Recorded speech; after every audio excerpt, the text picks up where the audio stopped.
चलिए एक interesting research आपके सामने लेकर आते हैं और जुलाई सीरीज पिछले 10 सालों में कैसी रही, निफ्टी मिड कैप और बाजार का प्रदर्शन कैसा रहा, ये बताने के लिए हमारे साथ स्नेही जुड़ चुकी है जिन्होंने कि पूरा डेटा निकाला पिछले 10 सालों का।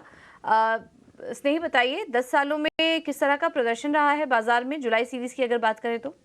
जी बिल्कुल, तो जुलाई के बारे में बात करें तो पिछले 10 सालों में निफ्टी का प्रदर्शन बाज़ार में काफ़ी अच्छा रहा है। हमने स्ट्रॉन्ग प्राइस मूवमेंट देखा है निफ्टी सीजनलिटी की बात करें तो। और अगर पिछले 10 सालों की बात करें तो 10 में से 9 जुलाई के महीनों में निफ्टी पॉजिटिव यानी कि ग्रीन में बंद हुआ है और उसका एवरेज रिटर्न 3.3% रहा है। और अगर देखें तो खाली इलेक्शन ईयर जो 2019 था उसमें सिर्फ निफ्टी का नेगेटिव रिटर्न था 5.7%। बाकी सारे सालों में लास्ट 10 सालों में निफ्टी का पॉजिटिव रिटर्न रहा है।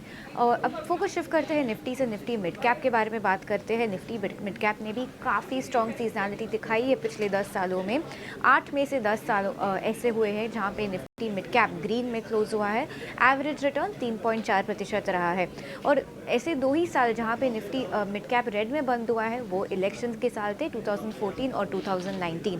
और ऐसे 5 साल हुए हैं जहाँ पे निफ्टी मिड कैप ने निफ्टी 50 को भी आउट परफॉर्म किया है। तो बहुत ही इंटरेस्टिंग डेटा है ये।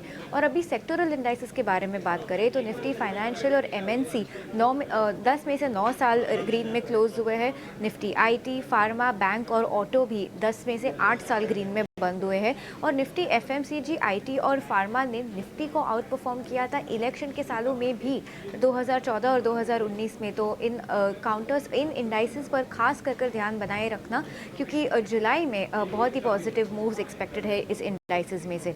अब स्टॉक स्पेसिफिक एक्शन की बात करें तो पहले उन स्टॉक्स के बारे में बात करेंगे जो ग्रीन में बंद हुए हैं, पॉजिटिव में बंद हुए हैं 9 से ज़्यादा सालों में और उनका एवरेज रिटर्न 6% से ज़्यादा है। और ये सारे स्टॉक्स है Granules, Bajaj Finserv finance, MCX, IDFC, Asian Paints, Torrent Pharma, Berger Paint, Dabur India, Bharat Forge, Infosys और डीवीज लैब्स। और अब दूसरी ओर ऐसे स्टॉक्स के बारे में बात करते हैं जो कि रेड में बंद हुए हैं 6 से ज़्यादा सालों के लिए और उनका एवरेज रिटर्न 2% से कम रहा है नेगेटिव साइड पर।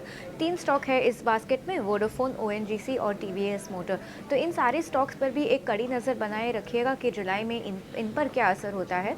बट जी हाँ, निफ्टी और निफ्टी मिड कैप काफ़ी अच्छा प्रदर्शन दिखाए हैं दोनों पिछले बहुत सारे जुलाई में, 10 साल के जुलाई के महीनों में। तो बहुत ही इंटरेस्टिंग रहेगा ये देखने के लिए कि इस जुलाई में ये दो इंडेक्स क्या करते हैं।